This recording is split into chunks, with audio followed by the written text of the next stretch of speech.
welcome to Movies Are Real for the month of September. The sort of kind of spooky month. I mean, it's October.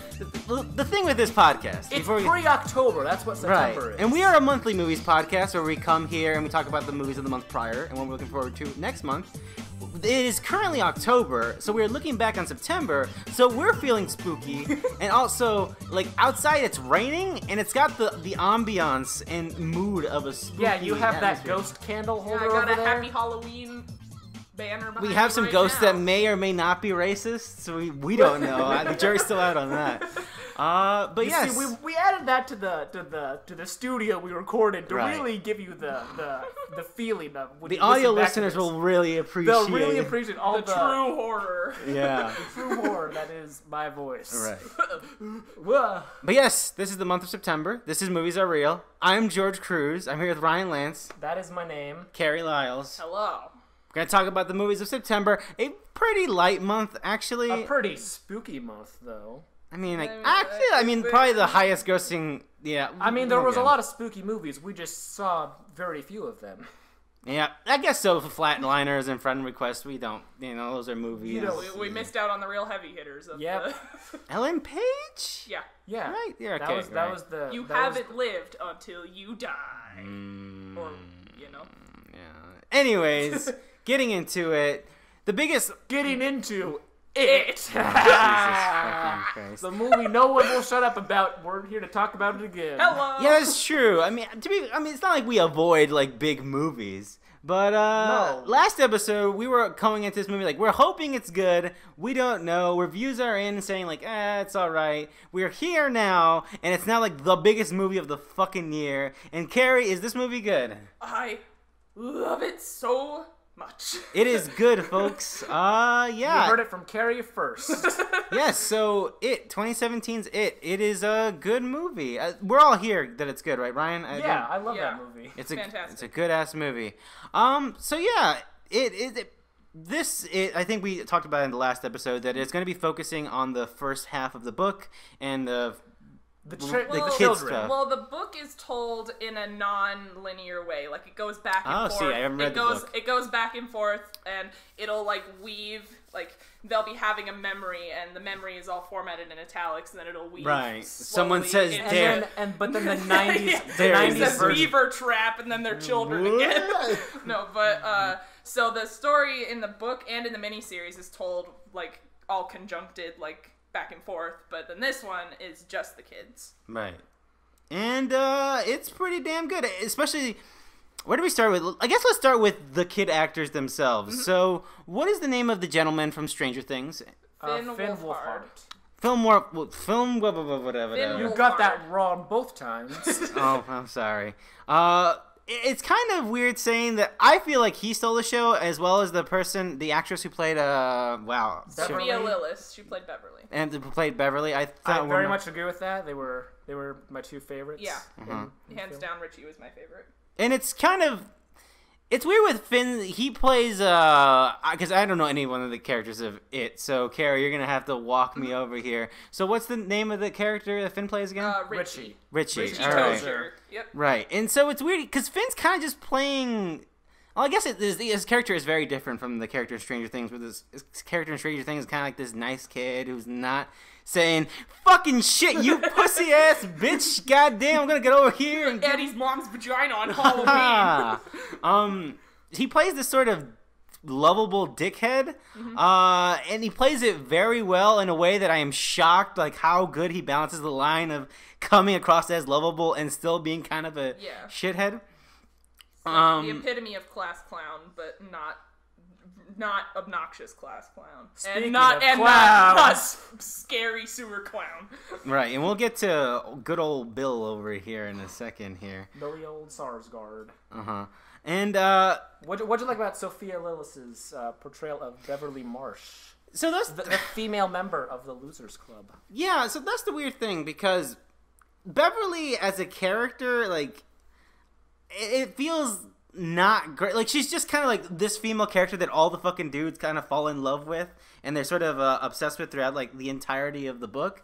And so I feel weird because I can't tell how much is it like the character is good or if she just worked like the group of boys work good with her, or because I think they do the whole bit of her relationship with her father pretty well with this in this adaptation without seeing melodramatic or I guess I don't want to say I don't know what the word I'm looking for is, but just not nailing it and actually making you feel sympathy for the character.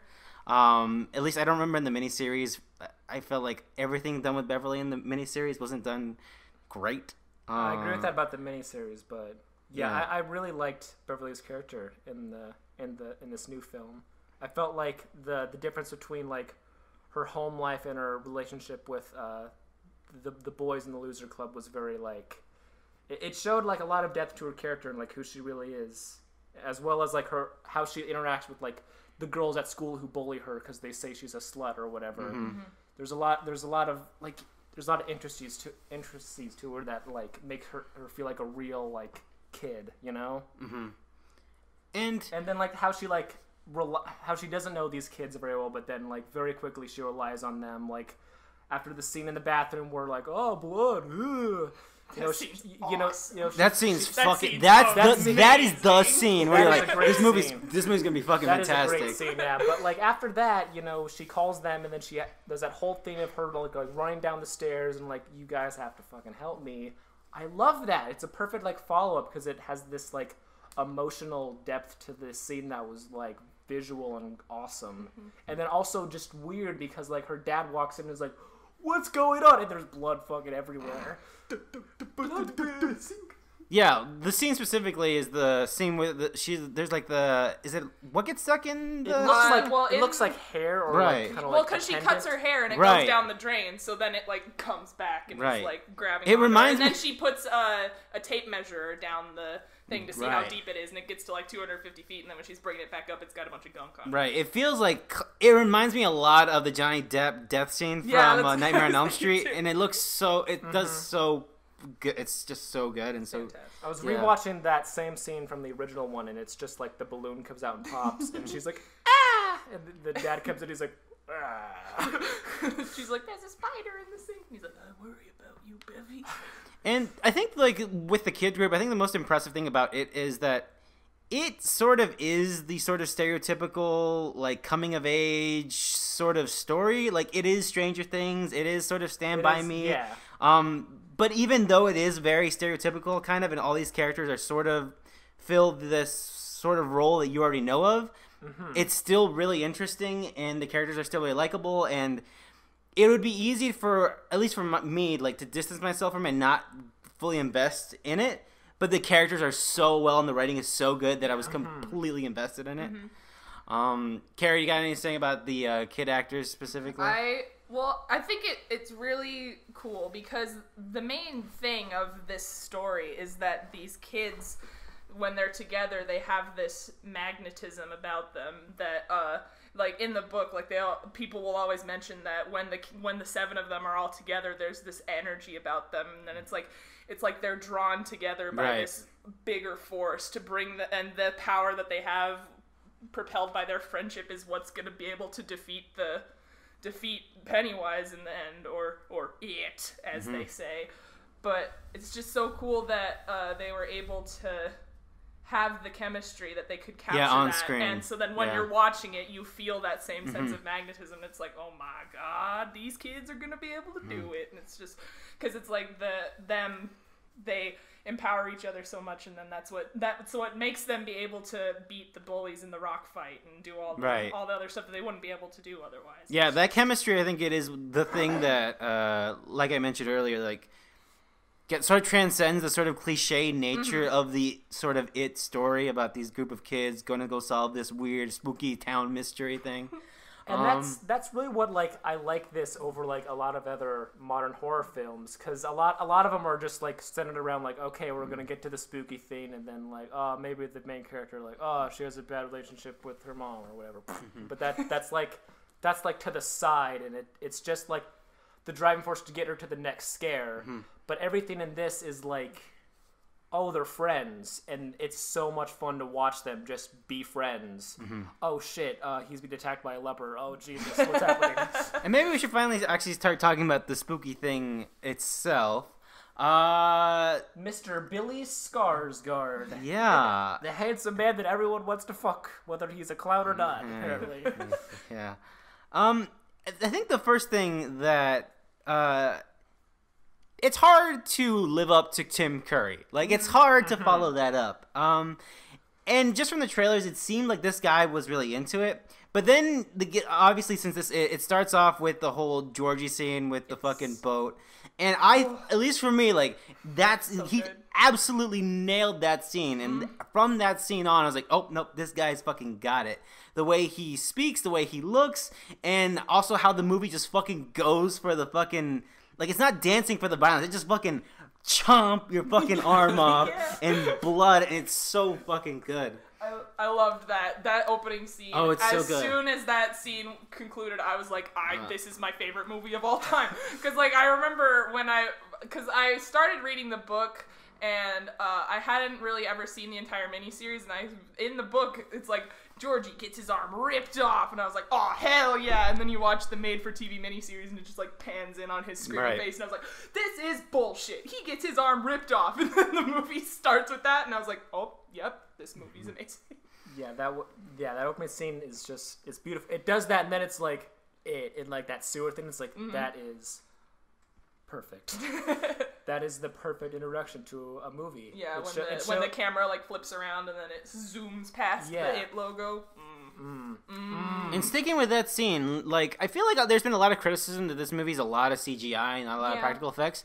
But man, like, the work of the makeup artists in that scene comes across so... There's so much texture and detail in Pennywise's makeup and how he looks. Like, he seems so fucking real in that scene. Like, he's got kind of wet and moist. And he's drooling a lot. Yeah. You can see, like, where the makeup and pores are. Like, it's really well done. But yeah, let's talk about more about this sort of rendition of Pennywise. I think the hardest thing about living up to Tim Curry is that he's sort of lovable, and he's lovable in this role because he's kind of almost rooting for him to kill the kids. Because he's hilarious. And also, I think he's sort of terrifying. I think when I was a little kid, it was extremely terrifying. I think that's why most people remember it, just because you saw a second of it. He's like this kind of funny guy, but like once you like really get into it, he's like, he's like this sociopath guy. And Bill Skarsgård's interpretation of it it's a very good it's really close to that sort of interpretation of Pennywise that Tim Curry brought in from the miniseries that I didn't think they would be able to do. Like, I didn't know if the entire team for this movie got why it was so enjoyable, like why Pennywise was so cool, like why all of it. But I think they totally it's funny, it's creepy, and the special effects are a lot better than anything in the original. Yeah. There's no claymation or fucking but. I don't know, like, I was just so impressed that they were able to match that tone, because usually with remakes, they usually do forget, like, what made it special. I think specifically, like, I think of, like, the Rob Zombie Halloween remake, and it's sort of very self-serious, and I guess the original is more atmospheric and creepy. But yeah, do you guys feel that as well, were you surprised by the fact that it is kind of silly and scary at the same time? Well, that's what I love about horror movies, because I was scared they were gonna go straight face spooky, serious. Like in real like horror events, like people like make jokes to like deal with it and deal with the tension. Right. No one is like just like people. I mean, people do like get upset, but like for me, like a good horror movie also has like moments where people are laughing and happy, because that like reminds you that there's like good in this world, and it's not all gonna be this evil monster man or whatever. And it just brings you into the world. And like, how would kids react to a crazy clown guy? They'd fucking make a bunch of jokes about him.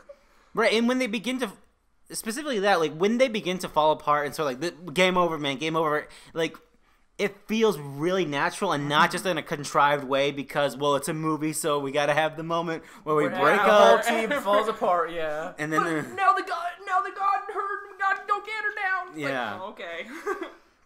But no, like they broke up because, I mean, I guess spoilers, because there's a fucking evil clown, and they're like, I don't want to deal with this fucking clown anymore, okay? Let's not do summer! It's summer, we need to be blood fucking play in the mud, not, whatever it is kids do. I don't know, kids. With that, though, I think from that group, there was a weak link for me. And again, because I know nothing about the characters' names of it. Who was the child who was the son of the rancher and his whole thing? Mike. They ruined Mike's Mike character. was bad. Really? No, he wasn't bad in the movie, but they took everything away from him. He wasn't really... There was They no didn't give him character. anything to do. He was the researcher originally. Yeah, in the book and in the miniseries, he's the one who knows everything about Derry and is the one who stays in Derry, They calls changed everyone the roles, back, sort of, and they just they take everything that he had to do away. They just make him the one who brings the fucking gun to the end fight, and it's oh and man, what come weird on, me Mike's about, so cool. They gave a lot of his characteristics to Ben. And then they take away Ben's architecture thing, because in the book he becomes this is just a fucking, they didn't do this in the book, or they did this in the book and they didn't do it in the movie, so but whatever, they have to change stuff, but I feel like they could have done a better balance to give Mike something. Yeah, give him anything, because Ben already has the love triangle bullshit with Beverly, and he's the fat kid, and he's the new kid, so he had a lot of shit already. He didn't also need to be Which the researcher. made him a really interesting character, But it did, but then it leaves Mike with nothing. Yeah. Ben's he's an architect, and he becomes friends with them because they hang out in the quarry, and he builds a dam with them, and it's but I mean, you can't include everything from the fucking huge 1,000-page book. I understand that. But my least favorite character was actually Ben, because he was my favorite in the miniseries, because he felt like the most out of all the kid actors in the miniseries, he felt like the most he knew how to do this, and his character felt interesting. But in this new one, he's very important in the beginning, and then he just kind of fades away to the background. Mm-hmm. He doesn't, go in to help things out. He doesn't, have any more meaningful interactions with Beverly or any other kids. He's just hey, I know the history. And also, all the kids had, their fears were, being manifested in, interesting ways. So for, Bill, it was, the death of his brother. Yeah. Richie was afraid of clowns. I'm forgetting some of their names. Eddie was afraid of germs. So the leper. Mike was traumatized by the death of his parents, so that was traumatizing him. But Ben, he was afraid of a headless zombie thing. He was afraid of the dark past of the town. But that's not interesting. In the miniseries, one of my favorite scenes in the miniseries was when he's running from the bullies and he sees his dad who died. Why, Ben? Because it's so weird. It's Dad, what are you doing there? And then he looks away and it's Pennywise there, and I love that. He slowly turns into a clown. He's got the fucking poofs on the front of his I love that scene. That scene's great. And that they kind of, what was weird that they gave him so much of Mike's personality, took away the whole his dad died. Because that's another interesting aspect of his character that I liked about him. Well, I guess they took his dad died and gave that to Mike. That's true. Because Mike's parents aren't dead in the book. That's true. It's just a random... But the whole idea of him being he lost his father, and now his father is the skeleton man that's attacking him from the ground or whatever. I love that in the original. That was one of the things I generally liked about that movie, which is not that great. Yeah. So, No, I liked Mike still, the new Mike. I like him too, but there's not much to because they don't give him a lot to do except bring the gun and tackle the even not much to dislike in the original either, one too. and in the book, at least as a kid, he's a lot more fleshed out as an adult, I feel. Well, yeah. He shows up halfway through because he's the homeschool kid. Yeah. And he's the last member, and it's okay, well, you're part of the group now too. Mm-hmm. Right. And getting to that, because now we had a 20-minute discussion on it. It makes sense because this movie we have a lot of thoughts on. Good. But the thing is, they're going to have to get to the adult part. We're and it's already set in stone worried. to be made in that 2019. stuff is not interesting. And really, I still really like the adult stuff. I like the adult stuff, but it's the weakest part. If we're strictly talking miniseries, the kids are all the parts with the kids are way better. Yeah. And the fact that this movie hit it out of the park with for the me, kids stuff as with well. all the with just kids, it's like, all right, well now they're gonna be grown-ups for the whole thing. Like unless you get actors like adult actors that work well off each other and are funny and also like, which they could totally could, yeah. But it just seems so harder when you like when you see what makes this movie so good, and like it is those kids and it's that group and them working together. And also the adult stuff is not like, it's like they're all sad adults. It's not fun. They're all like sad, like they're dealing with childhood trauma. Yeah, I know. They don't remember it. They also had other things that they were dealing with. They have to go back to the town and be reminded. Beverly is cursed to never be happy because they're all cursed to never really be happy. But Beverly again has like an abusive partner and all this fucking shit, and all these dudes want to fuck her. Bill has a terrible haircut. It's just worse for everyone, really. And a big fucking mole on his face. Yeah, how do you get that out of nowhere? It's weird. The drama.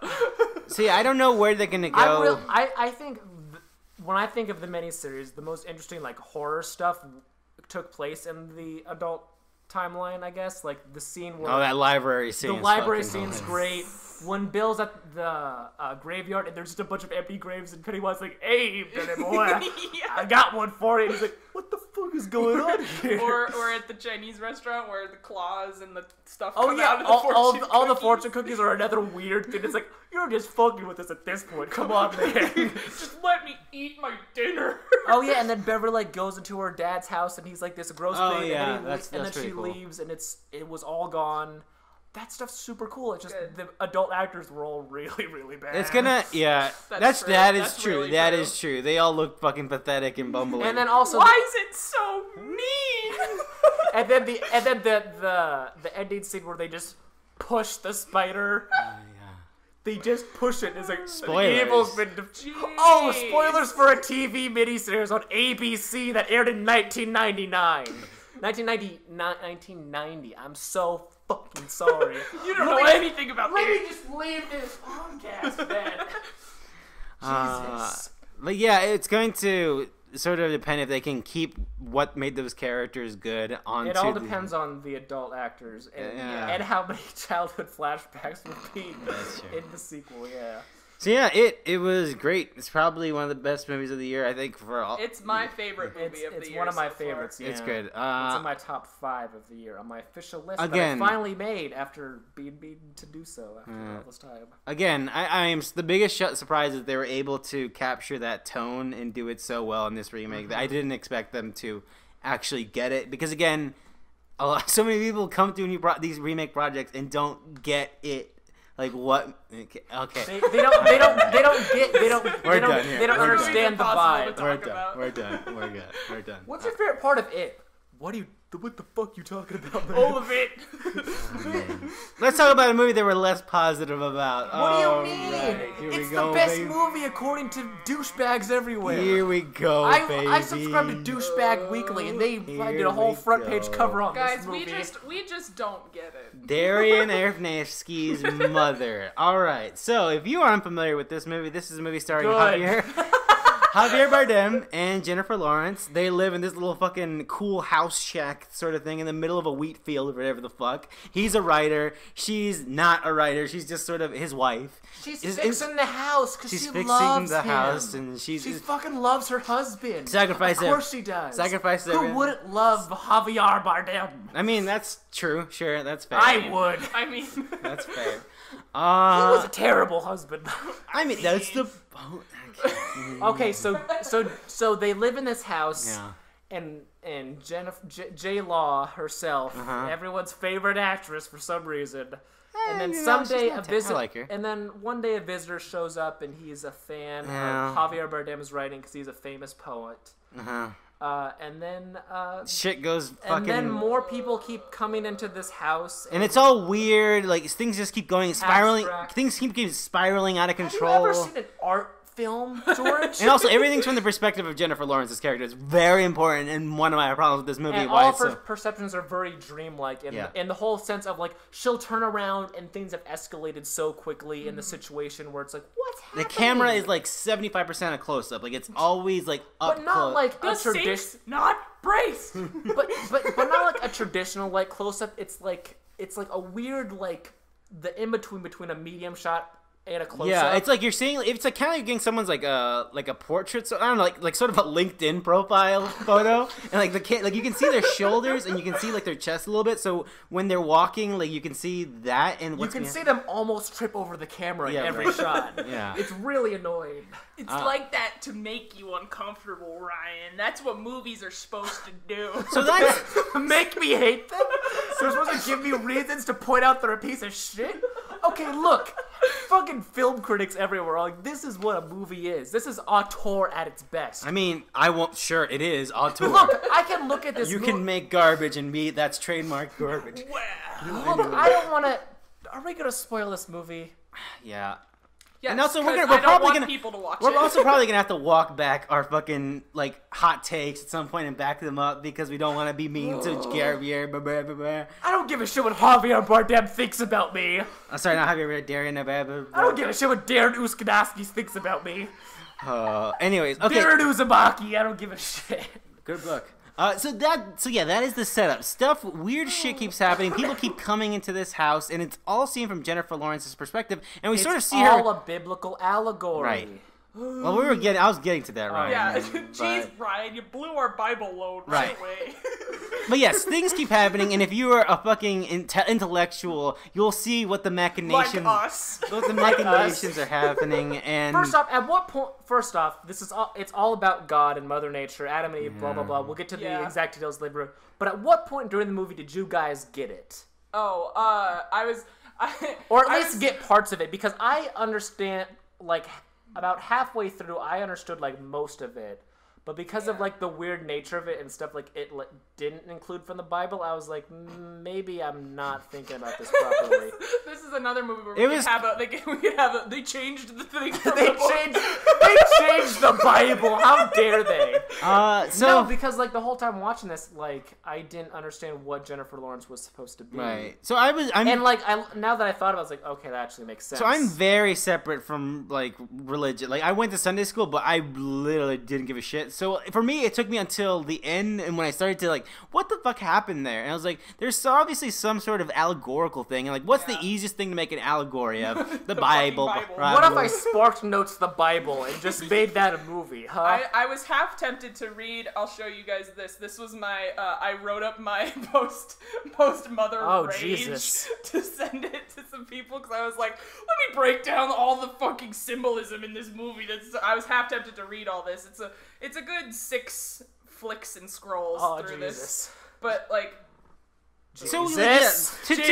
I feel like our argument is kind of all over the place, but to be the thing, there's a lot of symbolical shit, and it's pretty obvious that it's symbolic, and also if you can feel that the director is so proud, and he seems like he's so smart. It's such rudimentary, fucking easy symbols and allegories, and he's like...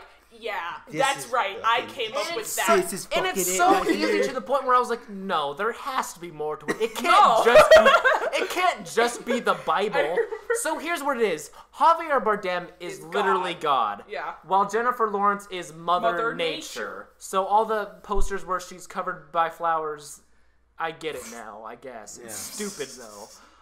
The house they live in, that is the Garden of Eden or the Earth in general? The house is the Earth, the office is Eden, because that's where the fucking stone is. He's like, never go in this room, don't touch that stone right there, and then don't touch the brick, the stone. Then Eve, unnamed, or whatever her fucking IMDb ass fucking name in this fucking movie is, she breaks the stone, and then Javier Bardem is like, you're not allowed in that room ever again. I'm gonna board it up so you can't go in there. And it's like, Yeah, I get it. It's the wrath of God, and then he banished And all of them. this happens really quick. Like, it's all these... Like, well, actually, obnoxiously quick. Yeah. Like, it has a pretty normal pace fast, and then all of a sudden, things get really wild, really quick, and the allegories are kept thrown at you, and it's a little overwhelming. Yeah, Cain and Abel just show up.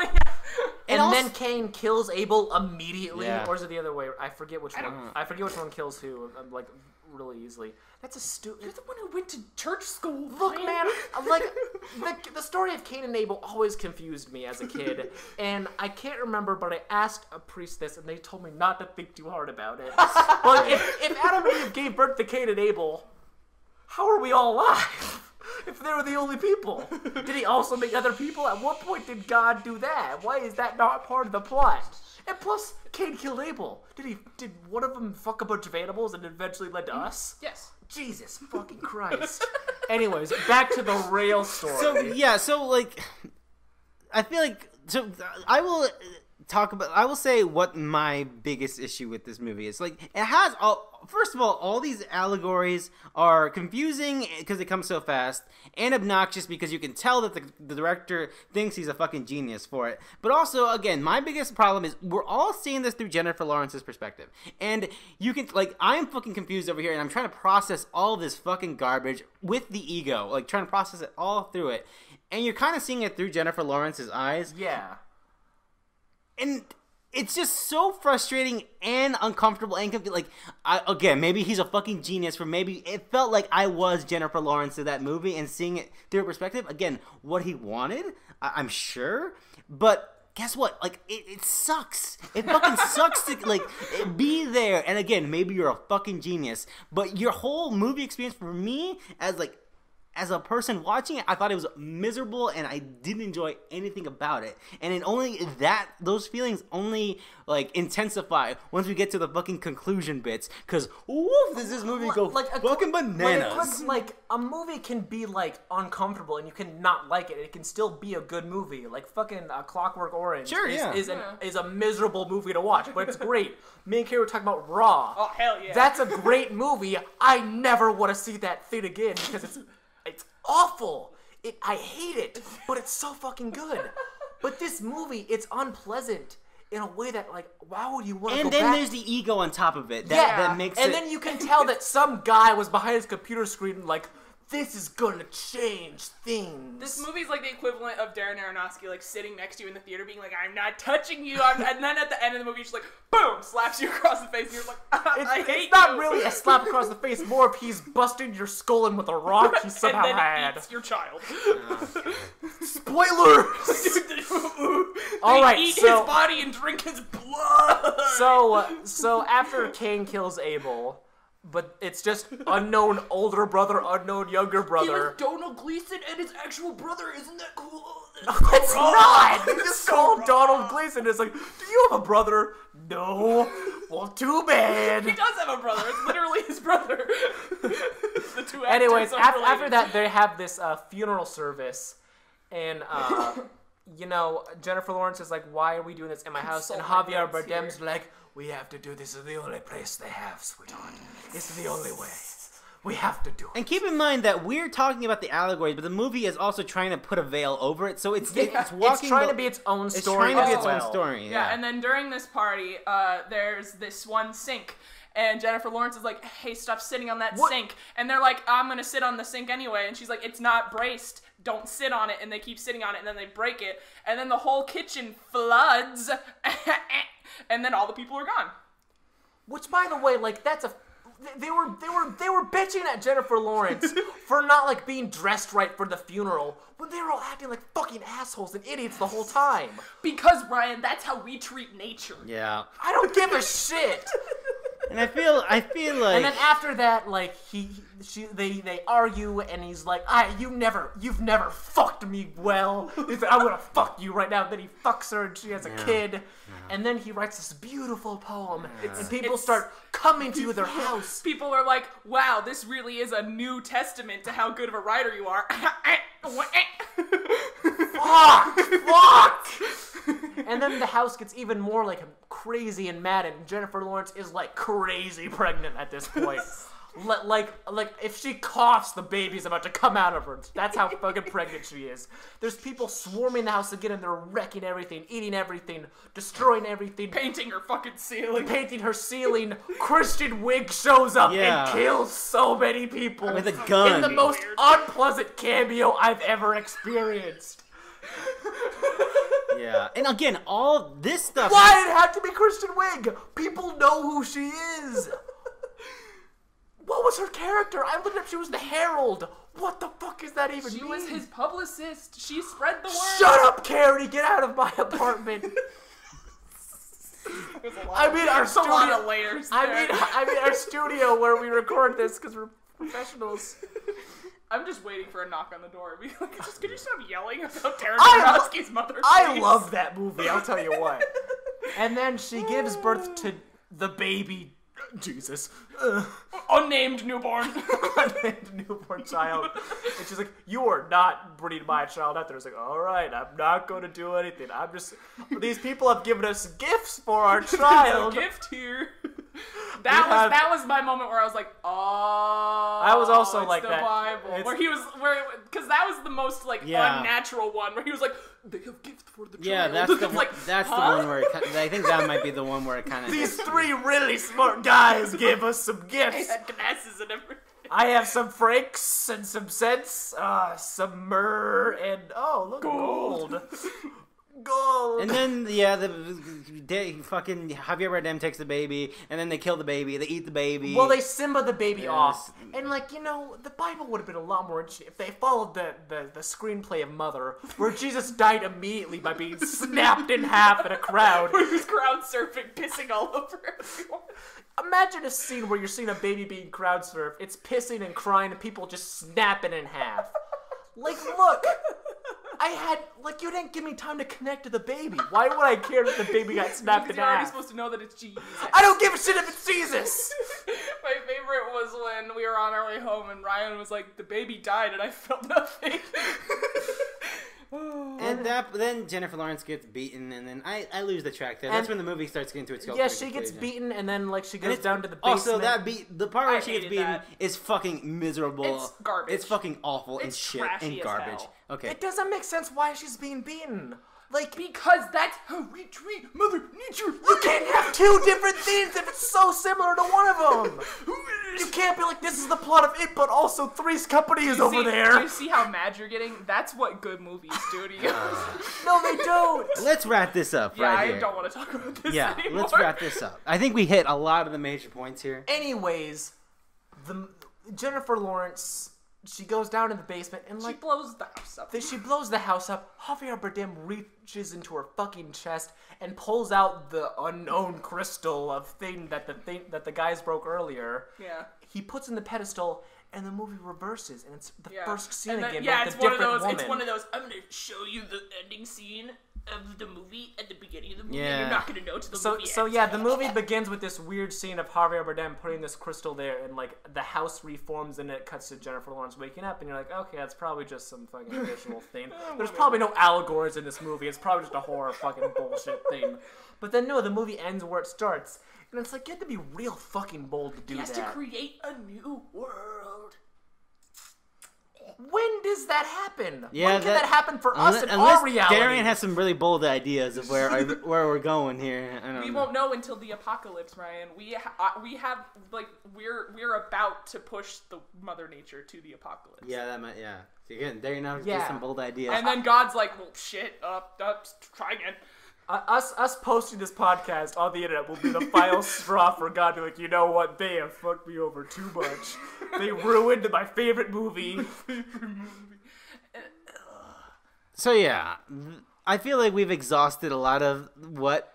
The main thing I think for me is just it's simple allegories, but you can tell the entire Darren Aronofsky and all of the cast is like, wow, this is just amazing. Like I saw an interview where Jennifer Lawrence, I think she was on Jimmy Fallon or some fucking shit, and he was like, this baby, my baby gets stepped in half. No.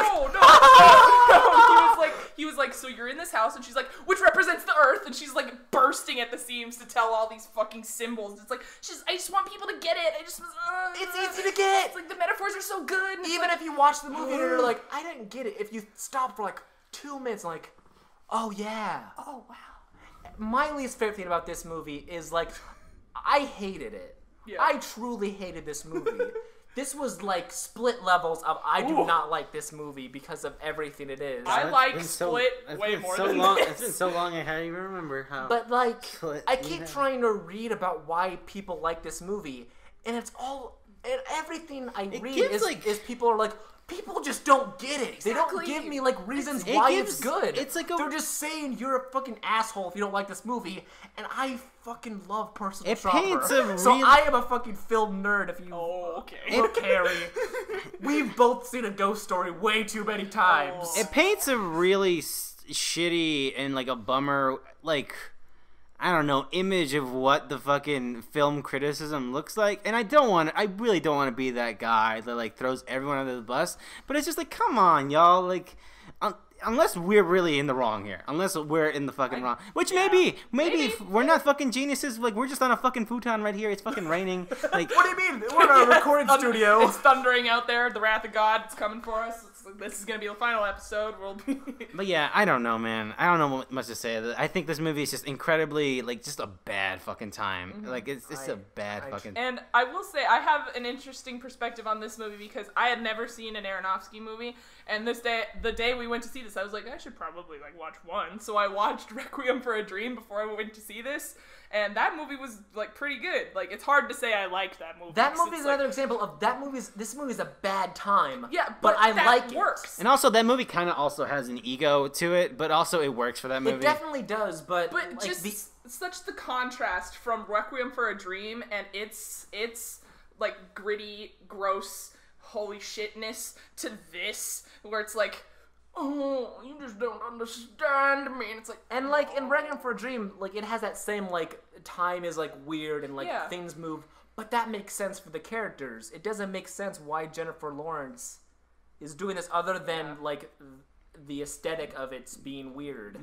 To off kilter the audience, and make you uncomfortable because this movie's being targeted as a horror movie, even though there's nothing horror about it. You wonder if it's because his last movie was Noah, which was a major, big fucking like studio movie, and so part of you wonders if like he had to come back with something he thought was like fucking like trademark Aronofsky. And also, I liked it. I if you said like Darren Aronofsky movie, I know what that means, and I would be mostly down for it. But this, yeah, he tried way too hard to do something that would say like, oh, like this is an fucking again like an auteur fucking movie. Yeah, I don't know. My last thing is I remember when we were leaving the theater, like, all the trailers were like, it's the movie you'll never stop talking about. People have thoughts about this movie, and like the trailers make you think, very positive things. It's like, oh no, that was all negative. Right. I never want to see a movie again. People really misread the cards that people filled out at the screenings. I seriously hate that the trailers were all like, you'll remember exactly where you were when you see this fucked up story, and then it's the Bible. I was in Bellevue. What do you mean I'll never forget? I'm usually in Bellevue. I was in the third row of the movie theater. And then, yeah, I am so tired of talking this movie, but it's interesting. And then it was kind of like they sort of like focused in on how divisive it is, and then like they're like, it's the most divisive movie ever. This movie has an F on Cinema Score. I hate how critic proof this movie is too. Yeah, it's so critic proof. Because if you're like, oh, I didn't like it, it's like, that's the point. It's like, you're not supposed to like it. That's why it's brilliant. So I guess, but also it bombed financially, right? I hope so. I don't think it did, actually. I think it might have rebounded once they decided to change the story of like being it. Yeah. Anyways, we need to move the fuck on. Let's talk about Kingsman: The Golden Circle. The Kingsman: Golden Circle. You remember the Kingsman? It was a pretty good surprise from 2015. Yeah, it had was. Colin Firth. Got it. I hope he comes back. Slam dunk. And yeah, here we are with the sequel. It completely snuck up on us. Yeah, I bombed. Cool. Sweet. Awesome. Great. Also, small budget. Yeah. Jennifer Lawrence. Did Jennifer Lawrence take a pay cut for that? $30 million for a movie that takes place in $30 million for that fucking movie. It seems pretty. Well, actually, I heard that the visual effects artists were working literally to like the fucking because it like just hit festivals like a week before we saw it. So it's like I heard. So it must have been like a sort of all hands on deck sort of. The movie cost $30 million. It made $35 million. That's and with marketing, it probably lost. It probably lost a lot of money, especially the marketing for this was actually pretty heavy. So because people. So I don't know. Got him. They'll probably have a very heavy digital campaign. Anyways, Kingsman: The Golden Circle. We're done. I'm fucking done. I'm fucking exhausted talking about it. Matthew Vaughn is back. Taron Egerton, Mark Strong, Colin Firth, Julianne Moore. A real actor in this movie. I love Julianne Moore so much. Julianne Moore is great. Yeah. She's awesome. She came to Omaha and didn't go see her talk or whatever. Really? What was that? She was just giving a talk at film streams. Fuck! Yeah. About, like, Still Alice or something? No, Still Alice was already out. I don't know if she was attached to a movie, but... About Kingsman. She was talking about Kingsman. She went to film streams to talk about Kingsman in the Golden Circle. Great. So, yeah, Eggsy's back. The whole gang's back. And then, Julianne Moore is a bad guy. She's doing She's selling drugs. The plot of the movie is Eggsy is now... He's now a professional Kingsman. He's solving the crimes that no one else can. Eventually, this organization called the Golden Circle. She's married to the anal bit from the... I'll get back to... George, I have a thought about that, okay? Let me get to that before I... Oh, we have a thought about the anal bit, ladies and gentlemen. Stay tuned.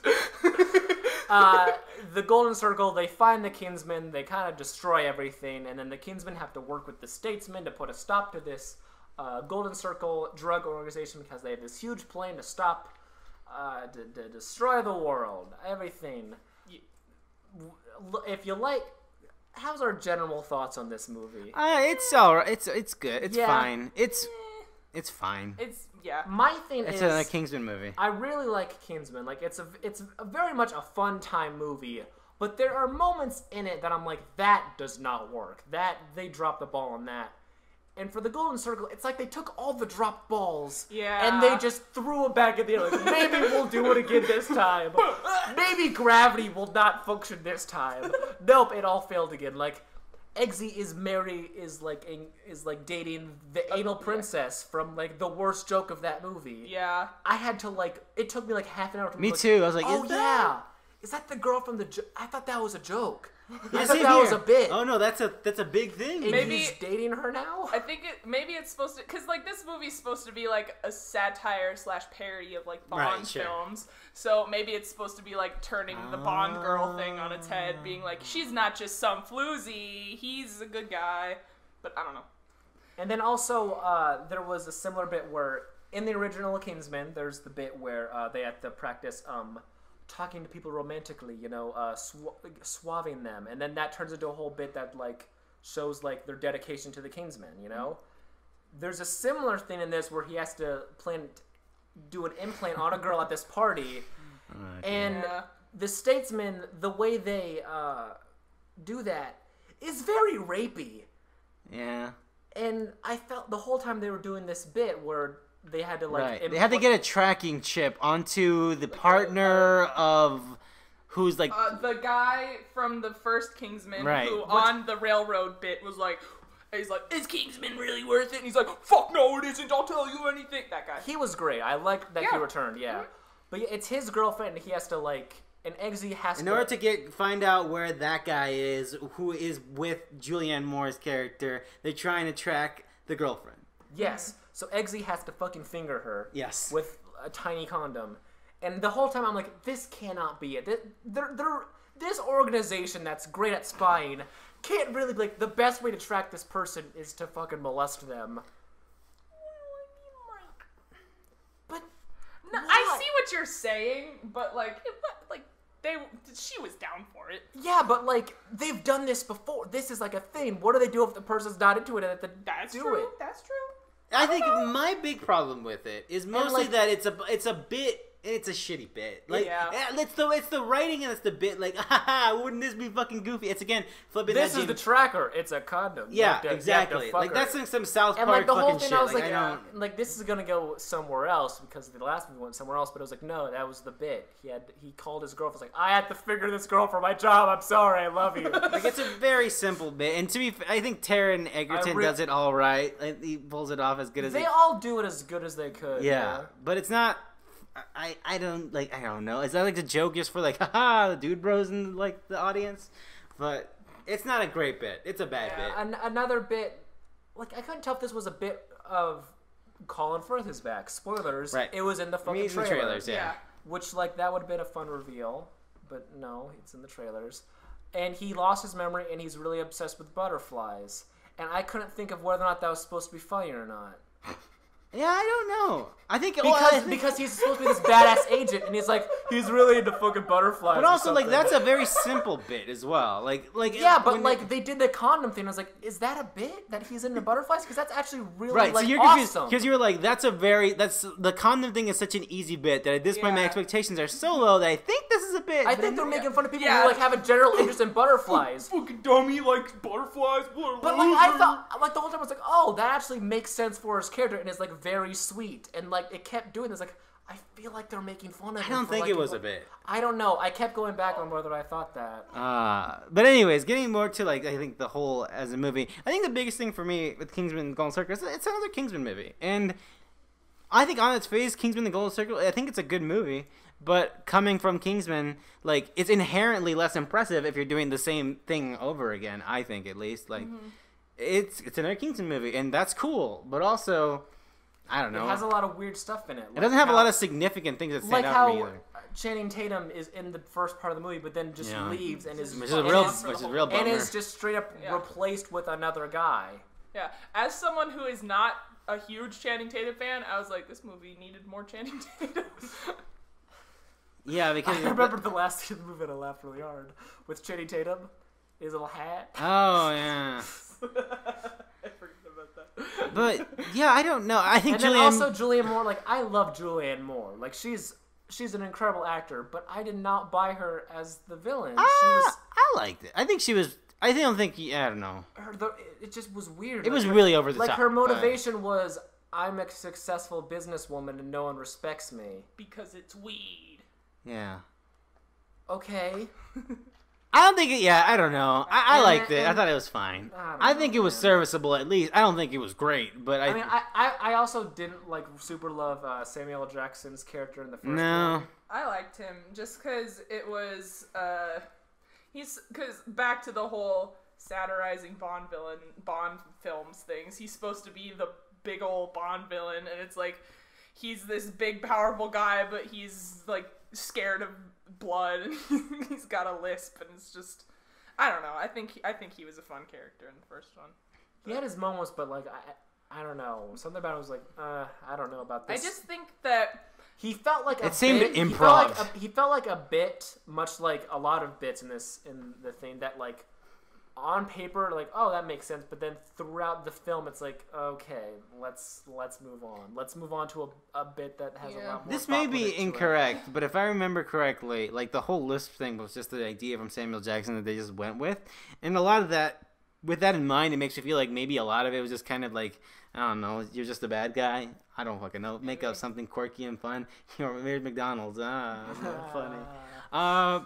But yeah, with Julianne Moore, I think she purposely overacted for this bit because I think she wanted to have a lot of fun with it. Mm-hmm. And I was down for it personally. Like, I was down to see this sort of quirky, ridiculous side of Julianne Moore. And I liked it. I at least wanted to buy into it, at least.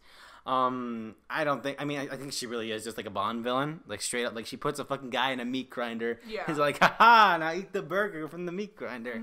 Mm-hmm. But I think the thing that also makes this movie more of a Kingsman movie, it doesn't have moments that separate it or like elevate it at all. Like it just feels like a constant ride. Yeah, and you're doing the same stuff you did you're never one-upping.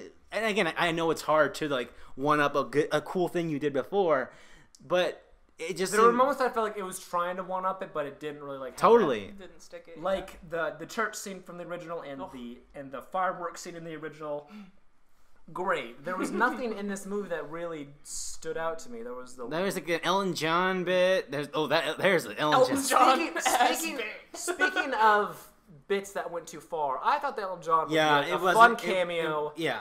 And then he actually was kept in going. He was in the movie more than Channing Tatum, who was on every poster. Yeah, and like I love Elton John, and he did really well. But every time you're like, you're still here. Okay, you're a main character. You're okay. And then they brought back my worst. He did like a sequel to the worst joke in the original. Mm-hmm. Wait, I don't remember what was it. When he was like, "I'll give you if you save the world, you can have a backstage pass." But like he said it in like a way, and he was like, okay. In a way. Okay. But yeah, I don't know what else to say about Kingsman. I think it's a solid movie, and I think if you're just looking for an action movie, I think you like it. If you're a fan of the first Kingsman, like. I do think this might, if they plan. I think this movie. I don't know if this movie did well, but I feel like they're gonna keep going with this. I think they have to change something up or come up with something new. I remember hearing that Matthew Vaughn had an idea for like a final third film and then like a spin-off of some sort. I don't know, and it's like that works, but like have a solid plan. They're going to Australia. Either that or it just becomes like an action series, right? And it's like not exceptional. Like it loses the exceptionalness of that first movie. It like became the thing it was making fun of. Yeah. Man, which I'm sure 20th Century Fox will be fine, and I'm sure at that point Matthew Vaughn will leave and do something else, whatever the hell. I mean, it's better than Kick-Ass 2. Yeah. Matthew Vaughn projects. There you go. He didn't direct that one. No, I know, but yeah, I know. I don't know. Kick-Ass 2 at least had. I don't know. Kick-Ass 2 had moments that I really liked. What moment? I like the part with the Chloe Grace Moretz moments in that movie were fucking great. Jesus Christ. Yeah. Anyways, that's all I gotta say about Kingsman. I think we all think it's fine. Carrie, speaking of Stephen King. Thinking of Stephen Kingsman. Gerard's Game, the Netflix. Gerald. Gerard Butler's Gerard Game. Butler's back, baby. Carla Gugino. I like Carla Gugino a lot. Well, if you like her, this movie is just her. Right. Pretty much. I mean, is she the titular Gerald? No, that's Bruce. I mean, Bruce Green, who's also in Kingsman. Bruce Greenwood. He plays the fucking president of the United States. Who's a George Bush type sort of villain of the movie. Yeah. What does that say about America? Yeah, I was like, are you trying to say something, or are you just making? Maybe we should impeach him. Anyway. Yeah, I don't know. So yeah, Carrie, tell us about this. I just wanted to bring this in because it's a Netflix thing. It's a Netflix original, and I liked it. I wouldn't say that it's anything extraordinary, but it's a fun watch. So the setup, the titular game that Gerald is playing, it's this married couple. They've lost their spark. It's a fuck game. Yeah. I'm into it. And so they go to this secluded cabin, and he chains his wife to the bed with handcuffs, and then she's kind of not into it, and they have an argument, and he has a heart attack and dies. And so then she's handcuffed to this bed in this remote cabin, and she has to try and get out. And she kind of starts losing her mind. Directed by the director. It's the Oculus guy. Oculus and Hush. And, I like that. And Wajatu. Oh, right. And I don't like that. What was the other one?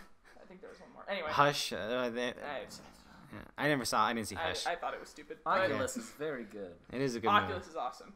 But yeah, it's got some weird moments in it. It's got some really fucking weird moments. The ending's a little, but that's Stephen King for you. So. I feel the setup sounds really dumb to me, Carrie. Is the it's nothing extraordinary about this movie, but it's a fun, easy watch, and it's got some good gore in it. So if you like the good Stephen gore, King really is like its own genre. Like, no matter what, like was this a short story or a novel? Novel. Oh, okay. I believe I haven't read it. Every Stephen King thing, whether it's like something like It or like Carrie or fucking whatever, it all has this weirdness that's so unique about it. Yeah. Whether it's like, held in reality or not, And I'm assuming this movie's all like it's all reality for the most part. Well, it's from the trailer you can see some of that weirdness. I think. Yeah, it's. But the weirdness is more of like her own mind. Yeah, she hallucinates a little bit, and then there's. It's not like there's one of those interdimensional turtles just walking around. Or There's whatever. not a truck. That's crazy. It's an alien truck. Yeah. So yeah, it's just a it's fun. It's fun. If you have a Netflix account and you're fucking bored, exactly, like all of us, like here. it's worth an easy watch, I would say. Like it's slightly above average, but it's not gonna change the game or anything. Have the Netflix movies ever like reached that point of like? Whoa. I heard Oakja's pretty good. I didn't mean to watch that. Yeah, I haven't watched that either. I've been hearing it. It gets got like Tilda Swinton. I heard it as Tilda Swinton in it. I heard it gets like it gets really into that whole like meat production thing, and that stuff freaks me out. Back to our Raw discussion. So yeah. So if you have a spare evening, I'd say Gerald's Game is. If there's a gun to your head and you're being told Gerald's Game or Mother, you know the right decision. It has some big messages that it kind of doesn't handle the best, but it's fun. It deals with trauma and coming to terms with your past, and it's kind of awkward in that Stephen King kind of way, but it's fun. Well, with that is actually all the movies for September. It is really a slim month. Ryan, you saw a major release. We're gonna go into my movie first. Okay, fine, fair, right. Well, let's go into the actual big one. Mr. Big Ego here, like, oh yeah, my movie's actually the big important. We should fucking make some room. Let's get rid of this fucking stupid shit first. Carrie, talk about my movie. Tell me about... Carrie, what is your movie? Yeah. The real movie. What movie did you decide to see when I texted you if you wanted to go to the movies yesterday? So Ryan texted me yesterday, and I was like, Blade Runner? And I was like, nah, man, I'm seeing a real movie. Fuck that. I sent him the My Little Pony movie poster. I assume that movie was probably $10, right? What, My Little Pony? Yeah. No, we really got student tickets. Oh, for okay. that shit. Guess I thought that would be a special event, so I thought they would have charged you for a premium price. But yeah, this has been a running gag with me and Greg because when we went to see My Little Pony? No, when we went to see kind of when we went to see Captain Underpants, there was a poster for this in the hallway, and he was like, "Oh, we're seeing that," and so. And you were like, sure, we are. And then it's turned into this whole bit where we bamboozled a bunch of people into coming to see My Little Pony. Okay, so here's the thing. They were pissed. So, really? From the first season I've seen of My Little Pony, the TV show, it's fine. It's not. It's you can do worse than. You showed me the first episode, and I remember thinking, this is solid for what it is, but I don't give a shit. Yeah, it's not very engaging or charming. Like, it's definitely better than it has any right to be. I mean, it's Lauren Faust, so it looks gorgeous. Yeah. But like, I didn't feel anything. This is the first and only My Little Pony thing I have seen, and hopefully we'll ever see. But was it not enjoyable? No, it was fine. I just don't really give a shit about My Little Pony. What's the bad guys? The Calamity? What's the plot of the My Little Pony movie? Is it that whole half goat man? No. You're gonna like this. What plot is Emily Blunt doing here? Is it the smooze? Their Twilight Sparkle is trying to set up a party. God, I hate you. What? This sounds like the most typical fucking... Okay. Because Songbird something shit pony is coming. But that pony is Sia. And it's got its mane over its eyes. This sounds pretty good, actually. It's awesome. So, like, Sia's coming. Well, they call her Songstress, Songbird, or whatever. But they're like, Sia's coming. We gotta make this party. And then, the Princess Celestia. Yeah. And the other two head honcho ponies that... Rainbow Dash? No. Not the main six, George. Okay. The new cast of characters will go fall in love with. There's the Moon one and the... Yeah, right. Moon, Spark, and Ocean Fucker. Yeah. But so then Emily Blunt shows up and her... As Emily Blunt? Yes. Her pony's name is... Nighthawk. Sure. And she encases the 3 big princesses in stone, and then Twilight Sparkle gets away, and then they have to she is Emily Blunt's evil pony is being controlled by this storm guy, and he's like, and she doesn't have a horn. Her horn got broken off. And he's like, if you want your horn back, you gotta bring me these princesses, and I have to harness their power and make this staff that controls the wind and weather, and then through the power of friendship, they overcome. Okay. Is it fine? You said it's fine? It's fine.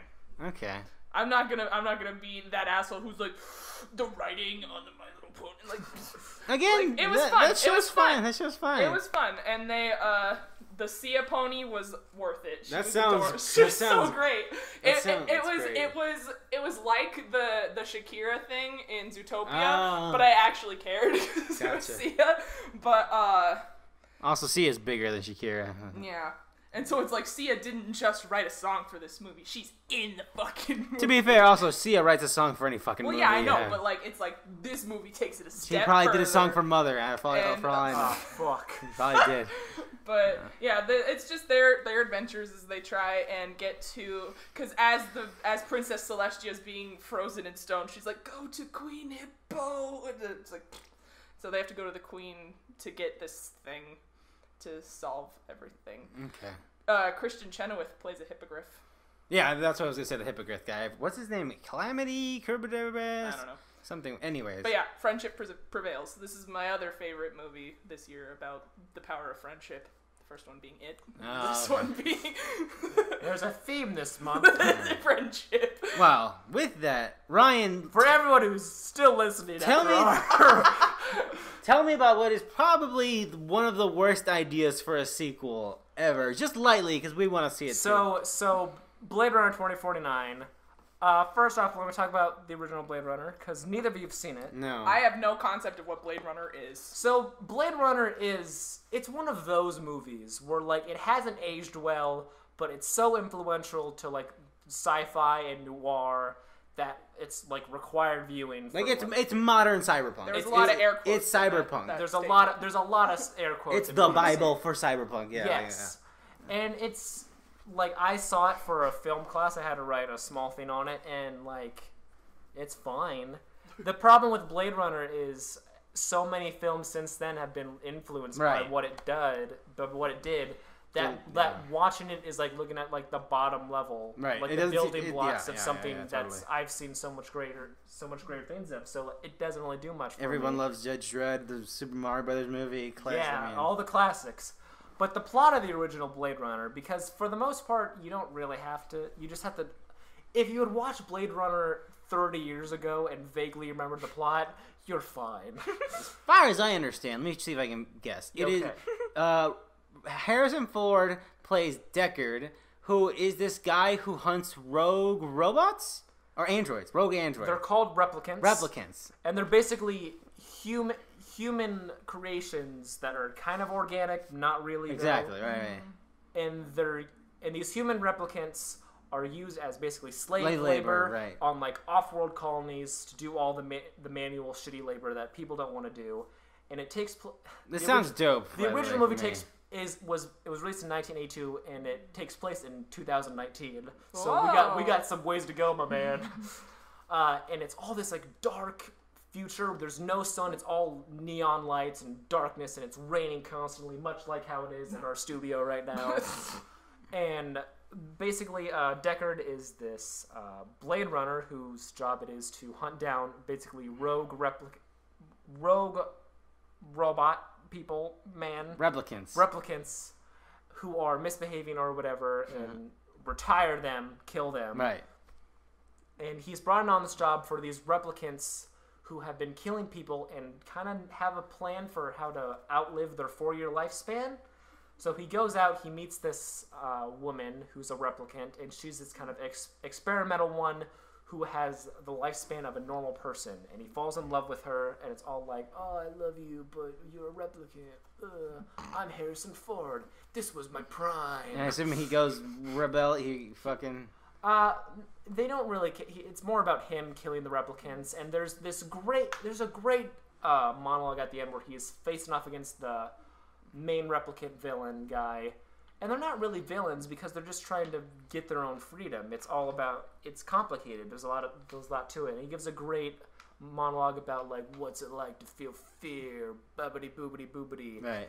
It's a lot better than I'm making it out to be. It's a very good movie. It doesn't do much for me. So then, and the end of the movie, basically, Harrison Ford goes off with his replicant girlfriend, and everything goes happily ever after. Now, here we are. And then there's the whole theory of, is Deckard a replicant? Right. Yeah. That's what I heard. Because there's imagery in different cuts of the movie that show like, oh, is he a robot or not? Blah, blah, blah. And all that stuff.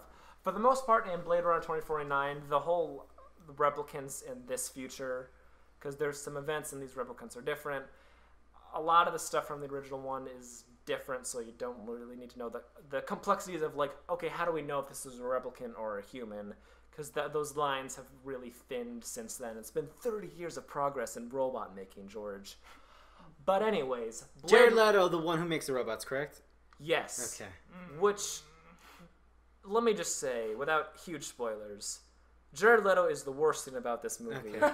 Not because he's actually not in the movie that much. Oh. He's the whole like character in one of the spin-off short films that were released to promo the movie. He's just this blind guy who walks around, he gives monologues, and he like acts, which is like, because he's blind, he like kind of looks around and acts menacing. And it's so like you could tell that Jared Leto was like, I'm gonna give it my all. I'm gonna have all the eyes on me. All the cameramen are gonna be looking at me. Of course they are, Jared Leto. That's their fucking job. Look at you're a fucking actor. You don't need to method act everything. Just show up and do your job. You don't need to put in contacts to make yourself blind for a movie, you fucking twat. God damn it, I hate him. He's the worst part of the movie just because he's a... But he's not in it that much. He's not in it that much. He's not even really the... Even though, like, he's the villain or whatever, he's all background. It's all to get people in to see it. But the main plot of the movie is Ryan Gosling is a Blade Runner in this new future. He's killing robots. He's pretty much what Deckard was. He's pretty much the new Deckard. And a case shows up after he goes after a Blade Runner where he's like, I should investigate this more. And it leads him down the slippery slope of what's happening and how these robots advanced. And then also goes into different details of what is it to be real? What is it to be this? And holy shit, it does it so fucking well. And the movie is also pretty and visual. And Dennis Villeneuve, or whatever. Dennis Villeneuve, director of Arrival, Denis and Villeneuve is it is Prisoners? my closest No, guess. Dave. What? He did Prisoners. Was it Prisoners? Okay. And he did Enemy. And, I only know him from Arrival, unfortunately. And there was more, but you know.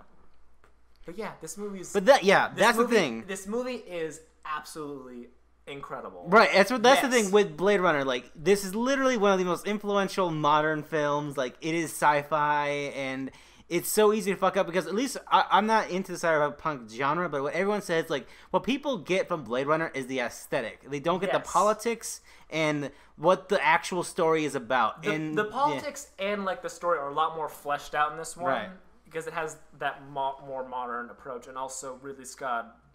He was pulled to the side of it. It was right. like, let's let people understand the movie and not argue about which cut is the correct one of the film. But it's great. It is great. My two caveats, because I don't want to go into too much detail, is Jared Leto sucks, and also this movie is 2 hours and 43 minutes. Damn. But when it was over, I wish it was longer because I loved every moment of it. My favorite moment in the theater, which it was annoying because I went to the theater and it was really empty, which sucked. But the only people in my row was like this teenage couple, and the whole time they were like laughing and like tickling each other and talking the whole movie. in like quiet scenes where Ryan Gosling is sad, and I what feel does so it mean bad to for be him. alive? What is it? We're all being sad. We're all Why? being used. We're all mechanisms, part of the And then machine. halfway through the movie, which was 90 minutes into the movie, okay. they like got up and was like, "This is boring," and left. And I was like, "Yes, finally, I can get into this more." And I think at that point I had already started crying a little bit. Oh dear. Because oh my god, the movie's so good. It's so good. I'm excited Fuck, to hear. it's so good. I'm excited to see it. Like people, I've been reading people like, "Oh, it's a cinema," but like generally, there's certain aspects about Ryan Gosling's character and his relationship with another character that like it brought tears to my eyes every time they were on screen together. It was so pretty and beautiful. Harrison Ford's also great. All the other side characters are great. The main antagonist girl, fantastic and menacing. So good, so fucking good. It doesn't make sense how this movie could be so good. Yeah, it's a sequel to this weird thing that fucking nerds like. Yeah, and not really for the correct reason. No, yeah, and again was replicated multiple times, but they didn't understand what it was actually about. Or they twisted it to fit their own fucking political agenda. Specifically, I know this isn't a video games podcast, but you remember what that video game they showed at the Microsoft presser called The Last Night? That was sort of this cyberpunk thing, but this guy completely like, what happens if everyone has healthcare and everyone has pay, and so they're not motivated, they're not creative anymore? Shut up! This is my Blade Runner.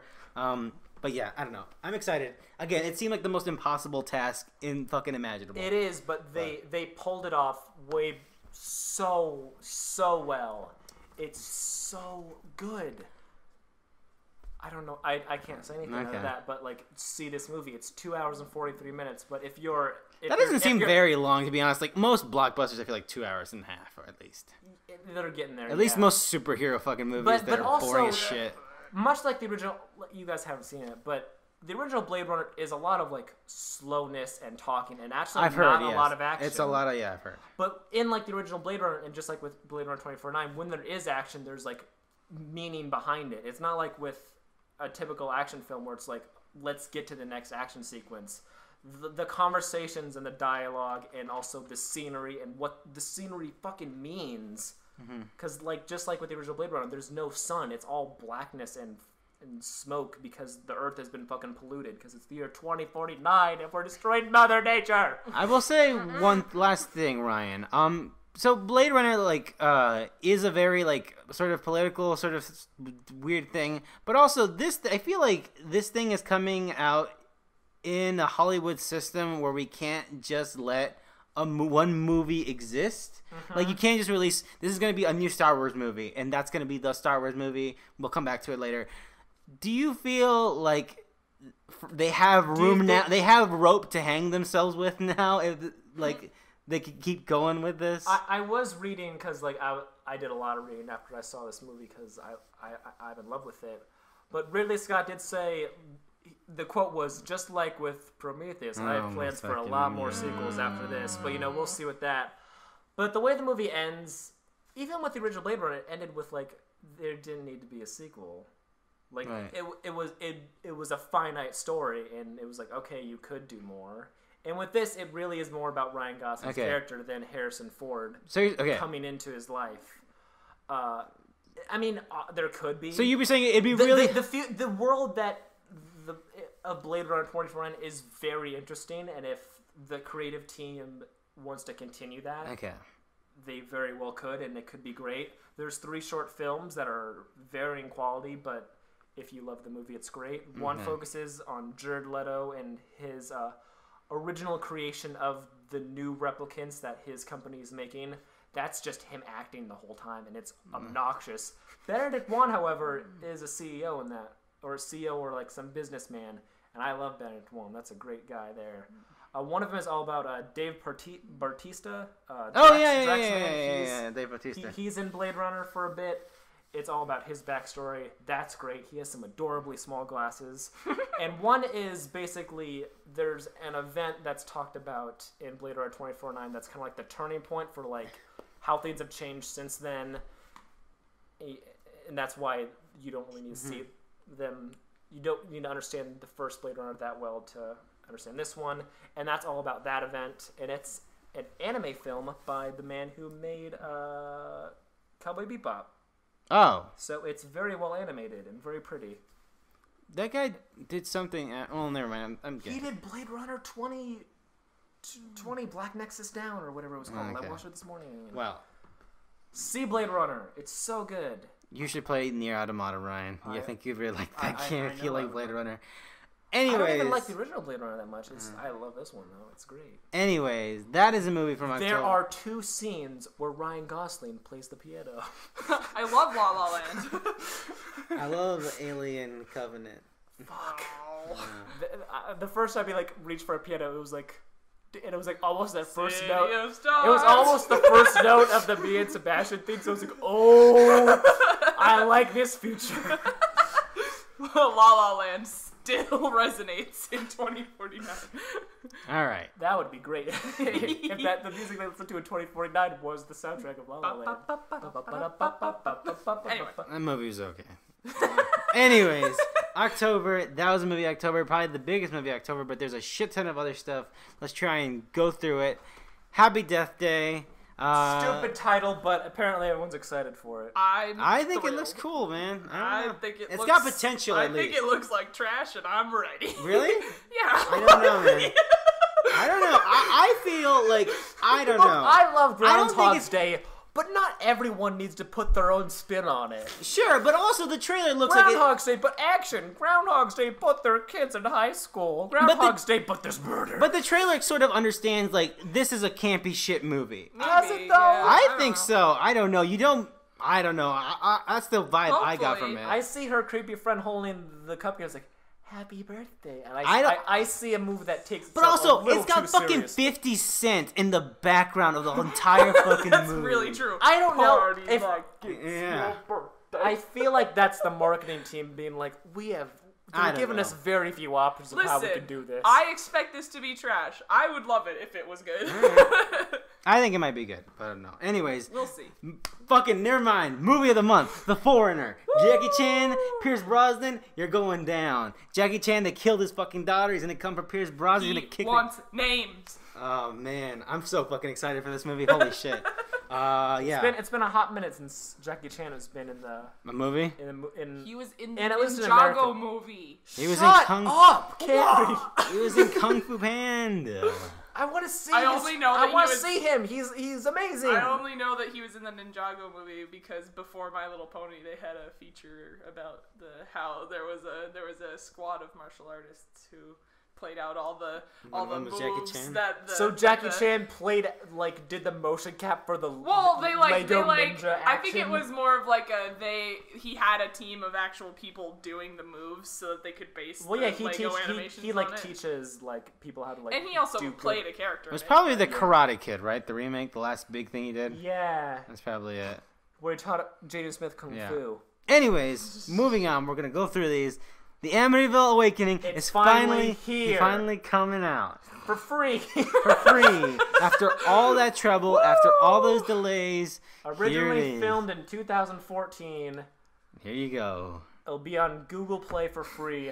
I know I will be watching this. All right, cool. You know what? Ryan In will- retrospect, Happy Death Day does look pretty Ryan will take the bullet. All right. We should all take the bullet together. Oh, fucking You God. guys have to watch Blade Runner still. Oh, I forgot about this fucking movie. Professor Marston and the Wonder Woman. Who wants to talk about Wonder it? Women. Wonder Woman. Well, I like this. I like. Who's the main actor again? I forget.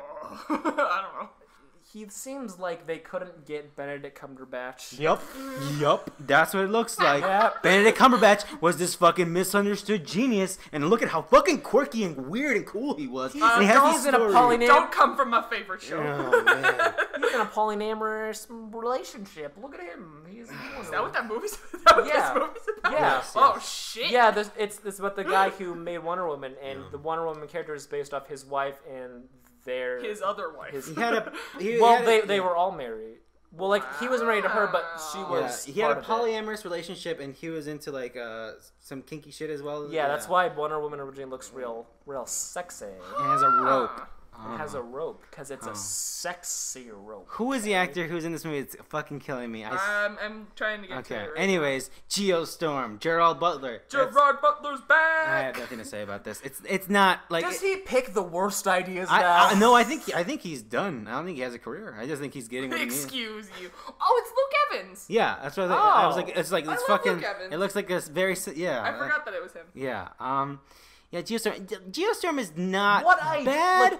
Fucking timing for Geostorm, man. Really bad. Yeah, let's all go to the fucking. You don't want to all make us forget about the disasters going on. A disaster movie. Not only a disaster movie, but a disaster movie that features every single disaster. And we've including experienced Gerard Butler's acting career. the worst disaster yet, man. But, like, even the trailer, like, the idea is stupid. Let's build a giant, like, station that controls the weather. Yeah. What could possibly go wrong? Immediately? Again, the PR team over that Geostorm, man, like... You know what the worst... right now. The worst thing that happened during the Geostorm is all the snowmen that got made. And all the murders that occurred. I have zero interest in watching this film. The Snowman film? The Snowman. Featuring everyone's favorite actor, Is it Michael Fassbender? Yeah, Michael Fassbender playing a cop who's too cool for the rules, probably. Frosty the Snowman. I don't know. There's a snowman killer. It's a killer, and he goes by the Snowman. And I don't like winter movies. Really? That's one of my favorite bore things. Me. I love winter movies. Winter's my favorite season, so I'm really upset. I don't like it in movies. It's boring. I don't know, man. Some of my favorite movies set in winter. Name some good movies with the winter. The Thing. Hateful Eight. Shit. Hateful Eight. Excuse you. I don't know about that movie. Let the right one in. That was a good one. Krampus. Fargo. Alright, I rescind my statement. I don't know. A bad winter movie is boring to me. I don't know. That's definitely makes sense because winter's a very dreary month. So if the acting's dreary, it's like, okay, yeah, there you go. But like, I love a good horror movie set in the snow, just because. I don't know. Jack Frost. That's what I was gonna say. Classic one. Michael Keaton is in it. That's the spooky, scary snowman. Look, man. Boo. 2. They could have said 2. Two. Yeah. Then it'd look right. Boo 2. Does that not make sense? Shut up, George. You don't know anything about Tyler Perry's Madea Halloween sequel. Cult of Chucky. Did the first one do good? The first Boo? I think they come out and someone watches it, and I think they still... I know they have their audience. Yeah, have an audience, is what I was going to say, but I don't know. I think they do well in, home video. Anyways. Probably makes sense. Chucky, they're making another one? I didn't know about this. Cult of Chucky. It came out on the 3rd on Blu-ray, and it comes out on Netflix exclusively very soon, if not already. Made by the same guy who made the other Chucky films. I like Child's Play 1, that's it. I have a history with the Child's Play movies. I watched them a lot as a kid, so I know they're not great. In fact, a lot of them are really bad. They're all kind of... But they feel very nostalgic to me, and Curse of Chucky is, surprisingly really good. That's the 2013 I remember. sequel. I heard of that. It was pretty good. It's very good. It's set in this house with a crippled woman, and she basically comes in contact with the Chucky doll, and it pretty much plays out like the first Child's Play movie, where it's like, is this doll real or not? And and because it was 2013, it looked right, and not like, oh, this looks like a small child in a. That's my thing with the whole Child's Play movies. Like, the concept of the doll maybe not being real was more and more interesting than the doll being super real and it's saying fucking shit and cock all the time. You fucking cut! You bit off my arm! Yeah, I don't know. Anyways. But anyway, the Cult of Chucky basically takes place in this hospital, and Chucky's off to kill someone. It's the same. I believe it's the same woman from Curse of Chucky, and basically a cult thing has been formed around Chucky. And from what I heard, this movie is fucking buck wild and really weird in a very good way. So I'm very much excited. Would you call it Chuck Wild? No. What is The Killing of a Sacred Deer? That is an A24 film. A24. It's got Colin Farrell. No. It's Colin Farrell and Nicole Kidman. They're back together again. And I don't know much about the plot, but it's... Well, I know that this won't excite either of you, but I'm fucking thrilled about it. It's the same guy who directed The Lobster. So I'm so excited. There's a lot of stuff I like about Lobster. So it's like Colin Farrell plays this doctor, and there's some weird, unsavory, like thriller-esque shit that happens, and I'm just really excited. Yeah, I got nothing. I know you don't, but here, let me show you the poster. The poster's cool. Is it? That looks like a poster from the... Yeah. That looks like an A24 poster. No, that looks specifically like the Lobster. Like, look at that font. That's Lobster. That is the Lobster, yeah. That's a good poster, though. But anyway, I'm so fucking excited. Killing of a Sacred Deer. I'll watch it. I'll watch it too. I'll get it, unlike you heathens. I actually understood Mother, unlike you guys. Woodstruck. Kirsten Dunst. Wonderstruck. Kira, you wrote...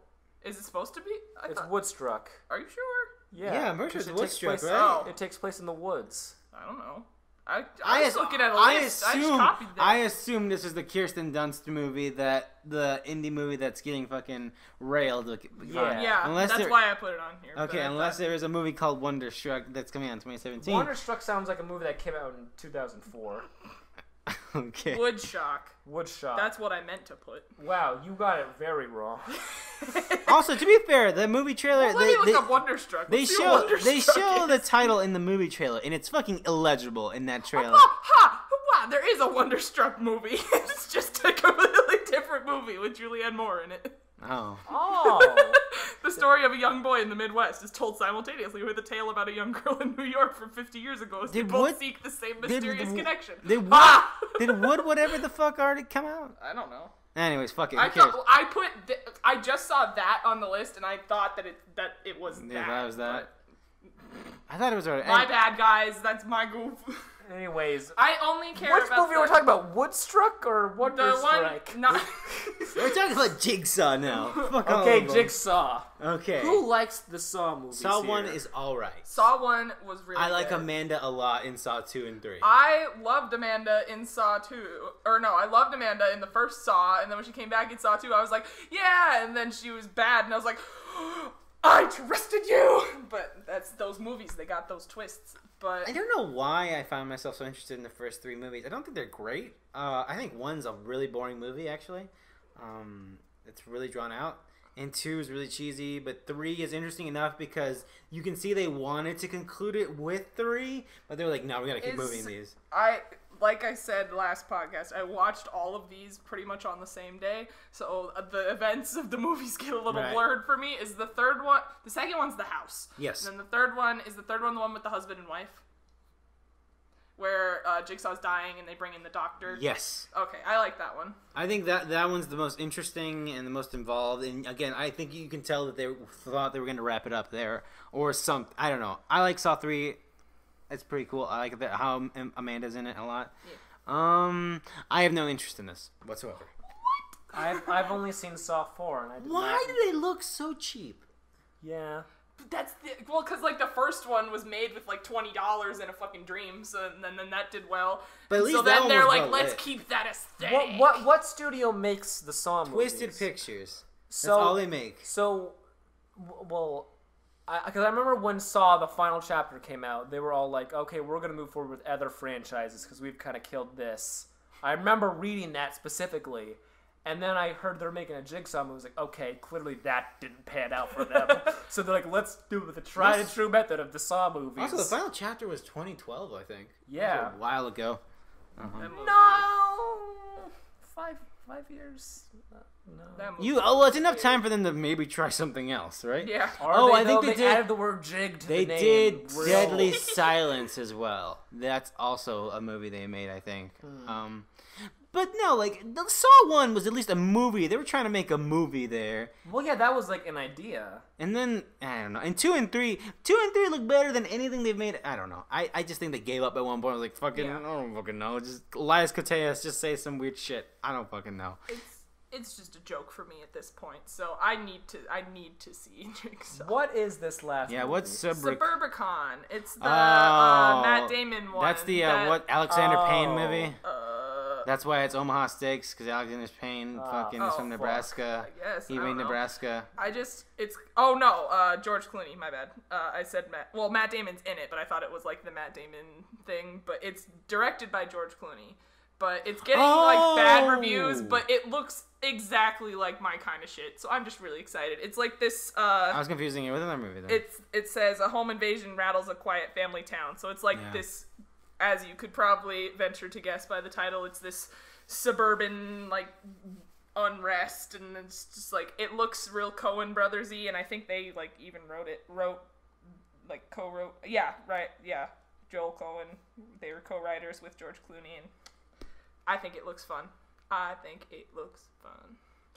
It's got Julianne Moore, Oscar Isaac. Was the last movie George Clooney made, was that The Monuments Men?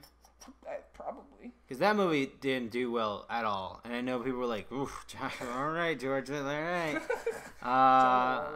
So, I don't know. Yeah. It was The Monuments Men? And then he made Ides of March. That was a good movie. I never saw it. I wanted to. But yeah, I don't know. I think it might be fun. I'm excited. Yeah, I don't know. I like the look of it, but I don't know. Once, and I was like, that looks quirky. Yeah, I like the look of it, but I don't know. Ryan loves George Clooney. Yeah, my favorite actor. I think that's it. JC, that's what I call him. Well, I hope The Foreigner's good. I'm looking through October now. I was like, there's a lot of stuff, but it's all like... It's all... Yeah. Because everyone's going to be seeing Blade Runner. But Killing of a Sacred Deer, though. I'm excited for that. Well, that's a small thing. That might come out in November. Yeah, for us. God fucking damn it. Yeah. I don't know. Anyways, unless you write a strongly worded letter to I will. to the 824 Twitter account. Yeah. Bring that deer to Omaha. Anyways, that's an episode. Sorry if our mother discussion went off the fucking rails. That's not a good movie. Just like that movie did. That's true. Look, all you need to know is you saw it already probably, and that was great, right? Yeah, it was fantastic. Watch Blade Runner 2049. Sure. Don't worry about the first one. Like, Carrie, I feel like you really don't want to see Blade Runner 2049? I just don't... Carrie, what's one of your favorite movies of all time? The Shining. Exactly like The Shining. The TV version, though. It's exactly like it. You mean the real one. The real one. Anyways, that's an episode of Movies Are Real. Thank you so much for joining us. As usual, the usual spiel. You can rate and review us on iTunes. That'd be wonderful. It helps us out a lot. You can find me at jcruzalvarez26 on Twitter. Ryan, where can the great people find you? You can find me at Twitter at FryanPans. FryanPans. Nice. It's a joke on my name. My name's Ryan. And he's a fry cook. Not anymore. I was fired for... You were fired. I was fired for killing people. Carrie, where can people find you? You can find me at KAR_E Lyles, Lyles. For the love of God, get rid of the underscore. I can't. It's confusing. It's my brand now. I'm excited to find out if Blade Runner is as good as Ryan says, or if it's just another one of those Ryan movies where I'm just like, Ryan, It definitely... Like, when you guys watch the movie, you will see what I'm talking about, and you'll be like... Yeah. Was it the soundtrack, or did they change the the Hans soundtrack? Zimmer soundtrack is fantastic. Oh yeah, they did change the soundtrack. It's Hans Zimmer's soundtrack, which is fantastic. Shout out to Hans Zimmer for making that soundtrack in like a month for that movie. But yeah, when you guys see it, you'll know exactly, like, all of it's great, but there's a specific aspect about it that like really got me, and you will immediately know what yeah. All right. Don't watch Geostorm. Yeah. It's just Or don't watch Mother.